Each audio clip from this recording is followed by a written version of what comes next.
Hello everyone, how are you all. मैं एक बार फिर आपके अपने चैनल में एक और क्लास लेकर के इंडियन इकोनॉमिक्स में हाजिर हुआ हूँ। आज हम इंडियन इकोनॉमी में एमएसएमई के बारे में स्टडी करेंगे। उसके साथ साथ हम किस तरीके से महारत्न स्टेटस कंपनीज को मिलता है, नवरत्न स्टेटस कैसे मिलता है और मिनी रत्ना कंपनीज कौन सी होती है, इसके बारे में बहुत ही बेहतरीन तरीके से और डिटेल में करने वाले हैं। एंड बिलीव मी, आप अपने नोट्स बनाइए। कोई भी एग्जामिनेशन में अगर इस टॉपिक्स में क्वेश्चन आया है तो आप देखिए यहाँ से बाहर एक भी पॉइंट नहीं रहेगा। तो आज की क्लास विदाउट एनी डिले मैं स्टार्ट करने जा रहा हूँ। सबसे पहले हम एमएसएमई के बारे में स्टडी करेंगे। एमएसएमई, मैं इसका फुल फॉर्म लिख देता हूँ। एम का मीनिंग माइक्रो, एस का meaning small and medium enterprises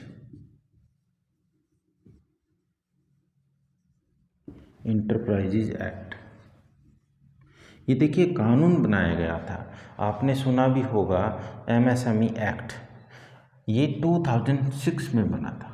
याद रखिएगा, ये जो एमएसएमई एक्ट था, ये कानून जो था वो 2006 में बना था। और किस पॉलिसी के अंडर ये लाया गया?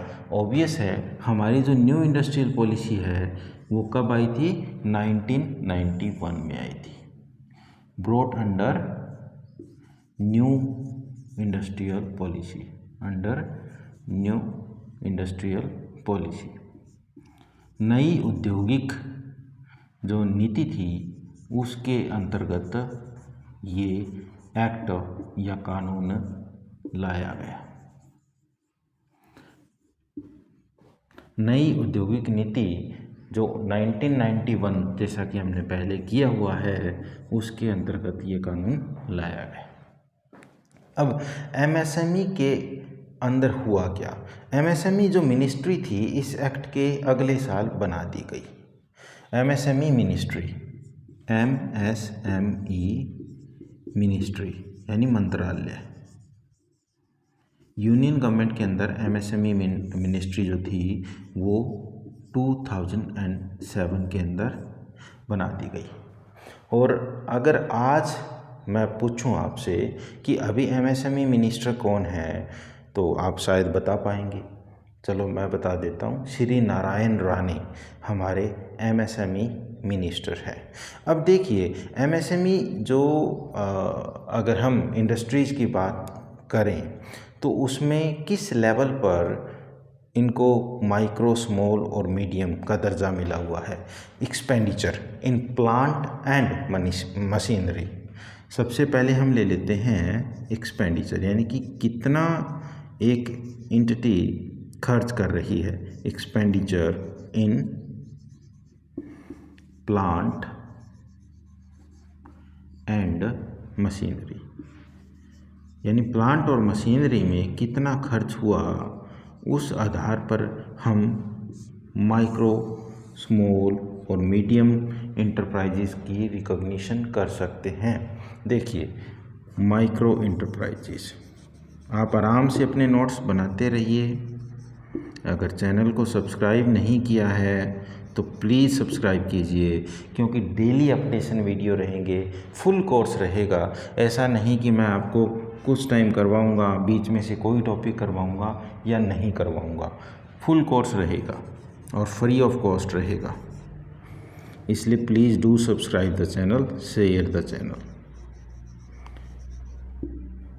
फिर आता है स्मॉल इंटरप्राइजेज। आगे हम बात करेंगे कि कितना इन्वेस्टमेंट होना चाहिए। सबसे पहले आप राइट डाउन कर लीजिए अपने नोट्स में। फिर आता है मीडियम इंटरप्राइजेज। देखिए अगर हम प्लांट और मशीनरी में एक्सपेंडिचर यानी कि कोई कितना खर्च कर रहा है उस बेस पर चलें तो यहाँ रहेगा up to 25 lakh, up to 25 lakh. अगर यहाँ स्मॉल इंडस्ट्री में अगर हम बात करते हैं तो 25 लाख से 5 करोड़ तक रहेगा। From 25 lakh to 1 crore 5 crore 5 crore from 25 lakh to 5 crore.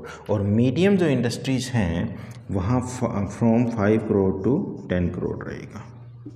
From 5 crore to 10 crore.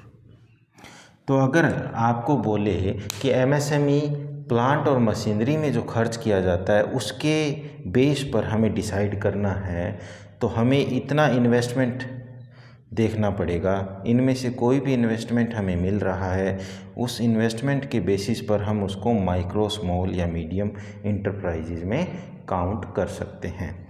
अब ये तो था प्लांट एंड मशीनरी में। अब देखिए सर्विस सेक्टर जो इक्विपमेंट्स के बारे में बात करता है, सर्विस सेक्टर में किस तरीके से कैटेगराइजेशन होता है। नेक्स्ट रहता है कि सर्विस सेक्टर के अंदर हम कैसे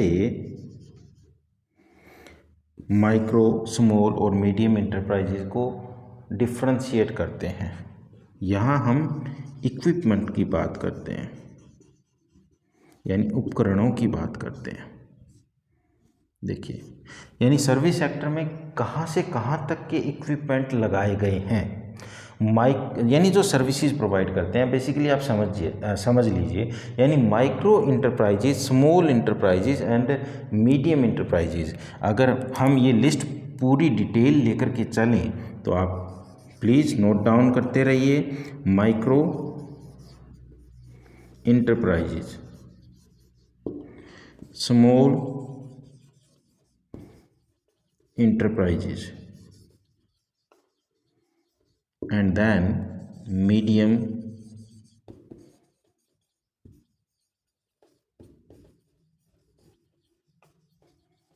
enterprises। सर्विस सेक्टर में कितना इक्विपमेंट पे हम खर्च करें कि इसके अंदर हम काउंट हो। देखिए, वहाँ अप टू 25 लाख था, तो यहाँ रहेगा 10 लाख, अप टू 10 लाख। यहाँ जैसे हम इससे 15 लाख कम लेकर के चल रहे हैं, आप ये मान के चलिए मोर देन 2 हम कम लेकर के चल रहे हैं। आपको जनरल अंडरस्टैंडिंग होनी चाहिए, चीज़ें लिंक होनी चाहिए ताकि आपको बेहतर क्लियर रहे। यहाँ रहेगा फ्रॉम 10 लाख, अगर यहाँ 5 करोड़ है तो वहाँ 2 करोड़ रहेगा, 2 करोड़। और यहाँ पर फ्रॉम 2 करोड़ टू 5 करोड़। देखिए, फ्रॉम 2 करोड़ टू 5 करोड़। आप सिंपल ये मान करके चल सकते हो, यहाँ ऑलमोस्ट 2.5 है और यहाँ पर 2 करोड़ से यहाँ इसका हाफ हमने लिया, इसकी स्टार्टिंग वैल्यू हमने लिया है 5 करोड़। तो सर्विस सेक्टर के अंदर आपको ये बेहतर अंडरस्टैंडिंग रखनी चाहिए। अभी 2018 में जो इसका क्लासिफिकेशन हुआ है उसमें थोड़ा सा चेंज किया गया है कि कितना इन्वेस्टमेंट हो, कितना टर्नओवर हो, तो उस बेस पर भी अभी हम आगे करने वाले हैं।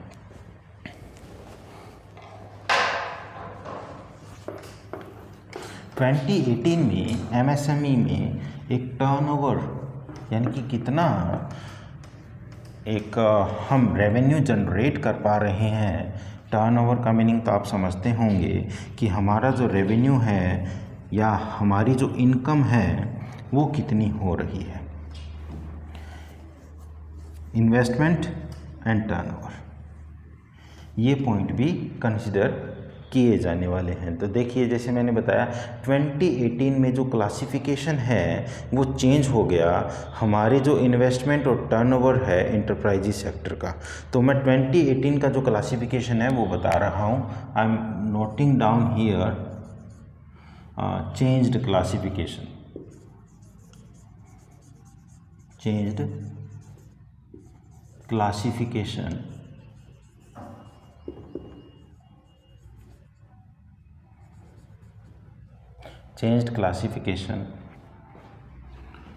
for MSME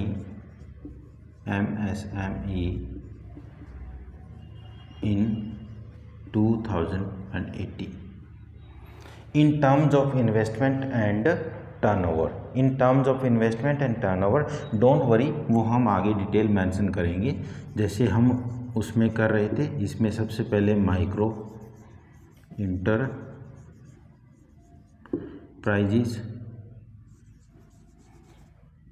स्मॉल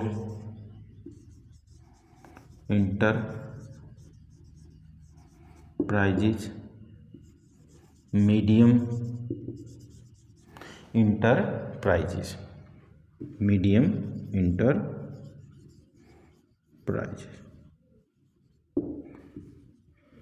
हमने 3 टाइप्स ऑफ इंटरप्राइजेज ली। अभी इसके अंदर हम मेंशन कर लेते हैं यहाँ इन्वेस्टमेंट,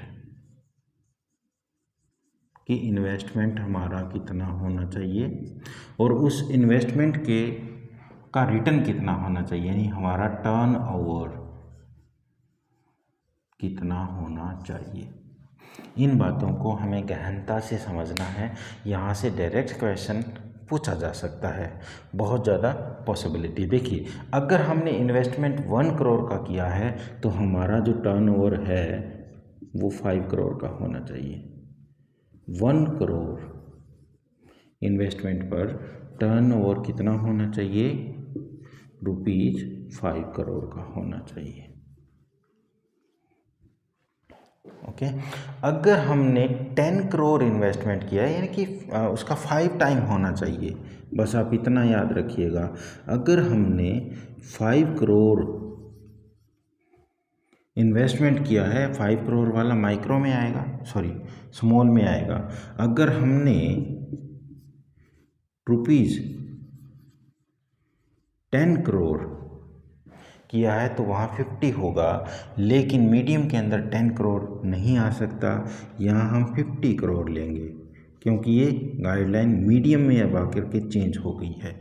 यहाँ तो हम 5 करोड़ ले सकते हैं, जैसे कि हम जो प्लांट और मशीनरी के तौर पर ले रहे थे। तो अगर यहाँ हम 5 करोड़ ले रहे हैं तो ये रुपीज़ कितना होगा, 25 करोड़। यहाँ अगर 50 करोड़ है तो यहाँ होगा ₹250 करोड़, 250 करोड़। ये पॉइंट आपको बिल्कुल बेहतरीन तरीके से क्लियर होनी चाहिए कि एमएसएमई की जो क्लासिफिकेशन है वो चेंज्ड कर दी गई है 2018 में, और अब उसमें इन्वेस्टमेंट टर्नओवर वाला फैक्टर डाल दिया गया है। इन्वेस्टमेंट कितना रहेगा तो टर्नओवर कितना होना चाहिए कि हम उसको माइक्रो, स्मॉल और मीडियम इंटरप्राइजेज में काउंट करें। अब देखिए, आपने जो स्टार्टअप इंडिया के बारे में सुना होगा, startup India, stand up India भी सुना होगा। तो जो स्टार्टअप इंडिया है वो किसको सपोर्ट करता है, वो एमएसएमई को सपोर्ट करता है। आप नोट डाउन कर लीजिए, गवर्नमेंट का ही इनिशिएटिव है startup India. Startup India sports MSME यानी माइक्रो, स्मॉल, मीडियम इंटरप्राइजेज को सहयोग करता है, सपोर्ट करता है। अभी अभी मैंने आपके सामने एक पॉइंट रखा था, startup India, stand up India. तो startup India, stand up India क्या है वो स्टडी कर लेते हैं। Startup India, stand up India. अब स्टार्टअप, स्टैंड अप क्या है, मैं सिंपल लिख रहा हूँ, देखिए, यानी हर एक बैंक को लोन देना होगा। Startup India, stand up India के अंतर्गत जो हमारे बैंक्स हैं, फाइनेंशियल इंस्टीट्यूशंस हैं, उनको ईच मंथ, प्रत्येक महीने क्या करना होगा, लोन्स देना होगा। और वो लोन्स देखिए हम 2 कैटेगरी के अंदर रखेंगे। सबसे पहले यहाँ मैं मेंशन कर देता हूँ, यानी financial institutions, institutions to give loans each month, हर महीने लोन देना होगा। अब कितना देना होगा? अगर हम देखें 10 लाख से 1 करोड़ तक का लोन देना होगा, rupees 10 lakh okay to 1 crore. और स्पेशली इसके अंदर अगर हम देखें तो 1 SC ST और 1 वुमेन को लोन दिया जाना ज़रूरी है। 1 SC या ST मेंबर को मिलेगा, शेड्यूल कास्ट या शेड्यूल ट्राइब मेंबर को मिलेगा, और 1 मेंबर को 1 वुमेन को मिलेगा। ये कंपलसरी है, दिस इज कंपलसरी। और 10 लाख से 1 करोड़ तक का लोन जो है उसके अंदर एक विमेन इंक्लूडेड होना चाहिए, एक ST का मेंबर इंक्लूडेड होना चाहिए, और इनको इस हिसाब से लोन मिलना चाहिए। अब ये जो startup India stand up India वाले जो एक योजना सरकार लेकर के आई है उसके अंतर्गत दिया जाता है। अब अगर हम बात करें पब्लिक सेक्टर कंपनी की, हम इकोनॉमिक्स में पढ़ते रहे, क्लास 1 से पब्लिक सेक्टर के बारे में बात करते रहे हैं, तो अब आज मैं आपको बताता हूँ। देखिए चीज़ें धीरे धीरे क्लियर होगी, बस आप जुड़े रहिए। जब ये कोर्स आप पूरा कर लेंगे, क्योंकि वास्ट सिलेबस है, टाइम लगता है, मैं आप लोगों के साथ मेहनत कर रहा हूँ।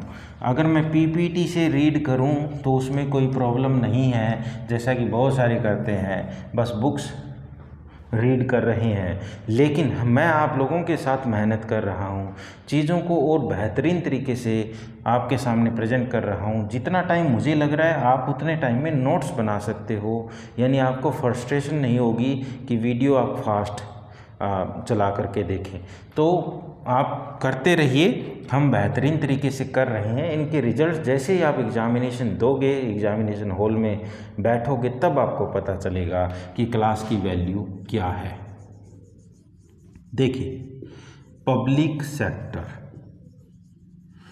सार्वजनिक क्षेत्र, या इसको गवर्नमेंट सेक्टर भी बोल सकते हैं। आप इंटरप्राइजेज ले लीजिए, कंपनी ले लीजिए, एंटिटीज ले लीजिए, डोंट वरी। यानी मैं एक सिंपली ले रहा हूँ कि पब्लिक सेक्टर कंपनी कौन सी होगी। पब्लिक सेक्टर कंपनी यानी सरकार की कंपनी वो कंपनी होगी जिसमें 50% एंड अबोव इन्वेस्टमेंट गवर्नमेंट का होगा, अबोव गवर्नमेंट इन्वेस्टमेंट होगा। ओके, तो उम्मीद करता हूँ अब ये आपको क्लियर हो गया होगा कि पब्लिक सेक्टर कंपनी कौन सी होगी जिसमें 50% या 50% से ज़्यादा अगर सरकारी निवेश है तो उसको पब्लिक सेक्टर कंपनी घोषित किया जाएगा। तो इस बारे में आप बिल्कुल अपना स्पष्ट रखिए कि पब्लिक सेक्टर कंपनी कौन सी है, क्योंकि अभी आगे हम महारत्न, नवरत्न, मिनी रत्न, इन कंपनीज के बारे में स्टडी करने वाले हैं। सबसे पहले मैं बता देता हूँ, कोई भी कंपनी अगर मिनी रत्न, महारत्न या नवरत्न में आना चाहती है तो उसको PSU होना ज़रूरी है, यानी पब्लिक सेक्टर के अंदर उसको काउंट आना ज़रूरी होता है। पब्लिक सेक्टर में अगर कोई कंपनी है तो उसको फिर वो दर्जा उसके परफॉर्मेंस के अकॉर्डिंग दिया जा सकता है। अब देखिए महारत्न के बारे में हम बात करें। जब महारत्न की शुरुआत हुई थी 2010 के अंदर, महारत्न की जो घोषणा थी, जो अनाउंसमेंट था, वो 2009 के अंदर हुआ था। 2009 के अंदर इसकी घोषणा कर दी गई थी, अनाउंसमेंट हुआ था। तो मैं बता देता हूँ, हम यहाँ से स्टार्ट कर लेते हैं, महारत्न से स्टार्ट कर लेते हैं। 2010 के अंदर 10 महारत्न कंपनीज थी, लेकिन आज वो बढ़कर के कितनी हो गई है? 11 CPSE हो गई है, CPSE। यानी सेंट्रल पब्लिक सेक्टर इंटरप्राइजेज हो गई है। और वो कितनी है? महारत्न।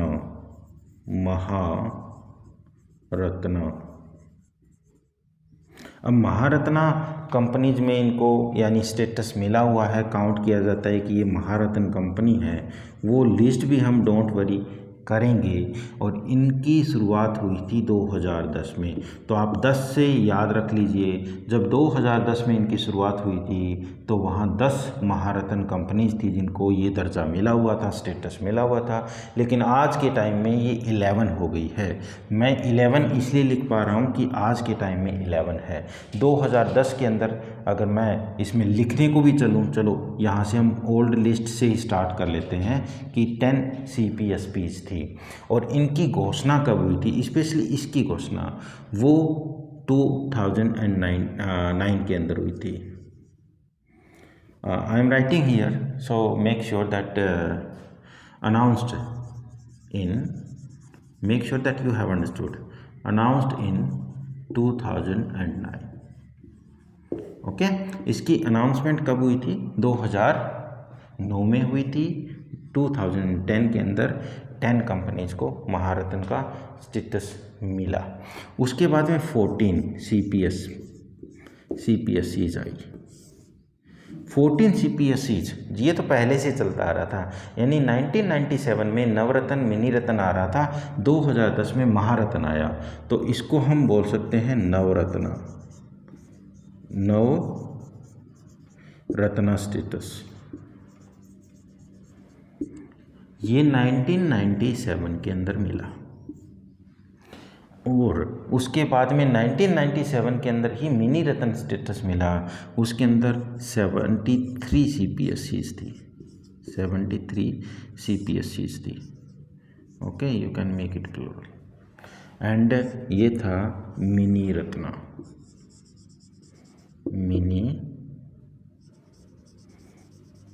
रत्न status was given to these. और ये कब था? 1997 के अंदर। बस इनकी एक कंडीशन है कि PSU होनी चाहिए या पब्लिक सेक्टर इंटरप्राइजेज ये होनी चाहिए। पब्लिक सेक्टर अंडरटेकिंग्स में अगर है PSU, अब मैं यहाँ मेंशन कर रहा हूँ कंडीशन, आप देख लीजिए, आपको चीज़ें बेहतर क्लियर होनी चाहिए। कंडीशन, अगर मैं इनकी कंडीशन की बात कर लूँ कि कोई कंपनी, जैसे मान लीजिए आपकी कोई कंपनी है और आप चाहते हो कि वो मिनी रत्न, नवरत्न या महारत्न बन जाए, तो क्या हो सकता है? आपकी कंपनी नहीं बन सकती है। किस कंडीशन में नहीं बन सकती है? अगर वो पब्लिक सेक्टर अंडरटेकिंग के कैटेगरी में नहीं आती है, यानी अगर वो PSU नहीं है, पब्लिक सेक्टर अंडरटेकिंग। और पब्लिक सेक्टर वाली कंपनी कौन सी है? जिसमें गवर्नमेंट का शेयर 50% एंड अबव होगा, वो पब्लिक सेक्टर कंपनीज में काउंट की जाएगी। अब देखिए, ये अवार्ड जो है या कंपनीज को ये जो नवरत्न, मिनी रत्न या महारत्न देने का काम कौन करता है? तो ये पब्लिक सेक्टर है। तो the department of public enterprises establish किया हुआ है। और जो the department of public sector enterprises है वो ministry of heavy industries and public enterprises के अंडर आता है। देखिए, मैं लिख रहा हूँ द डिपार्टमेंट ऑफ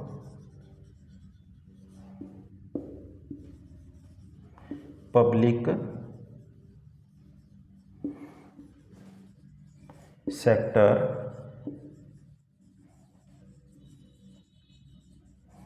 इंटरप्राइजेस। और ये किसके अंडर आता है? अंडर मिनिस्ट्री है, the ministry of heavy industries and public enterprises. The ministry